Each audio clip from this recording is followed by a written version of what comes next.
What's up, guys?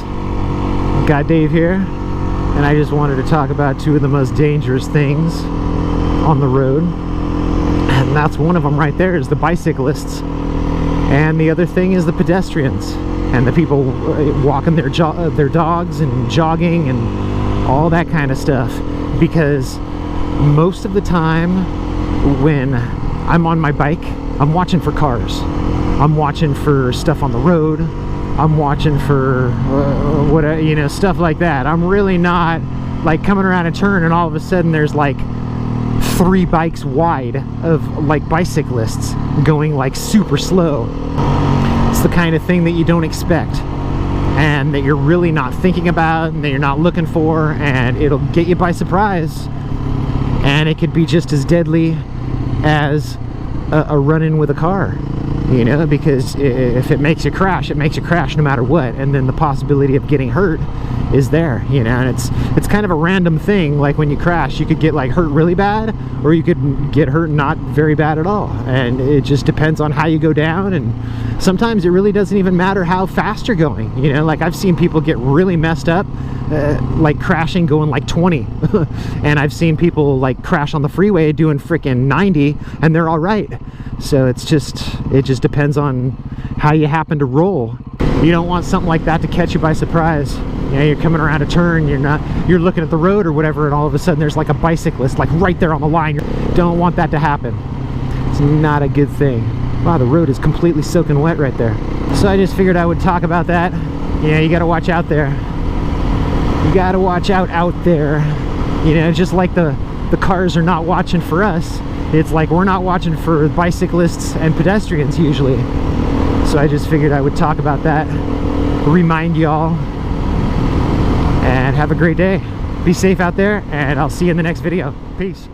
I wanted to talk about a couple of things that happened to me on the freeway the other day, and one of the things, it was my fault and I shouldn't have done it, and I will make sure in the future never to do it again. It's probably the second time in my life that I've ever done that. And the other thing that happened was just something that I always watch for, even though it doesn't happen all that much. It's still something that I watch for. And the first thing was that I was just cruising along and there was this car up ahead in the carpool lane. And this guy would not let this pickup truck in front of him. There was a pickup truck that wanted to change lanes into the carpool lane, and this car just would not let him. You know, he was like, he had his blinker on and he was almost trying to like force his way in, and this car was like muscling him out, you know, would not let him in. And so when I passed the car, I was like, dude, what's up? You know, like, why are you acting like that, type of thing? And I shouldn't have done that. You know, like, luckily it didn't result in any like road rage, but that is why I don't do that stuff, is because I don't want a road rage situation. Dude, nobody will let that truck in. Oh, that car's a dick, dude. Look at that.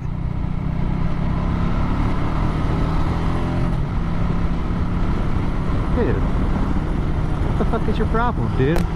No, I shouldn't have done that. It was probably the second, like I said, second time I've ever done that in 5.5 years of riding, and it will definitely be the last. You know, I will make sure that I don't let myself do that, because I don't, you know, it's like I'm not a cop, and I'm not trying to be a teacher or something like that, or a know-it-all, and like be like, hey, Mr. Carr, you should do this and that, you know. Like I see a lot of riders out there that do that type of stuff, and it's stupid. You know, it just makes them look like idiots, makes them look like dicks.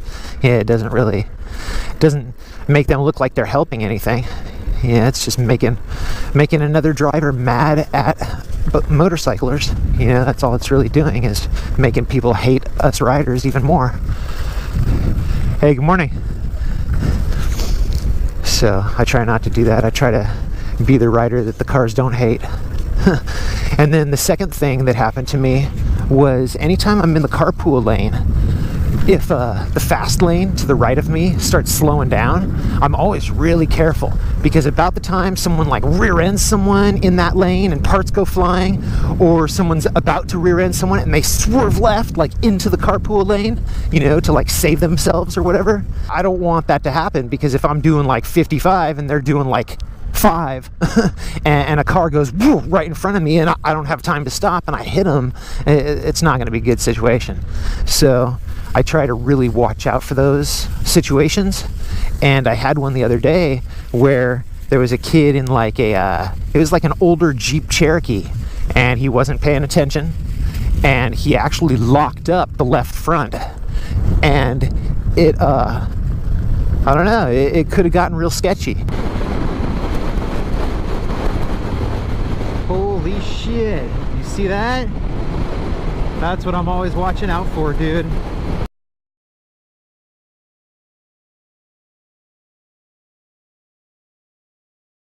If his truck would have swerved because of the locked up tire or something, you know, or it could have gotten bad like real quick, and I was watching out for it.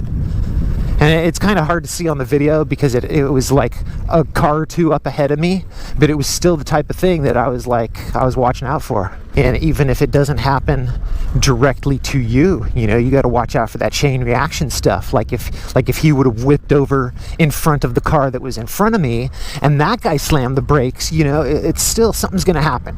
You know, something's going to happen. So it's like you just got to slow down, increase your following distance, yeah, just, you know, lower your speed difference and just watch out. So just figured I'd talk about those two things. I will talk to you guys later. Have a great day. See you in the next video. Peace.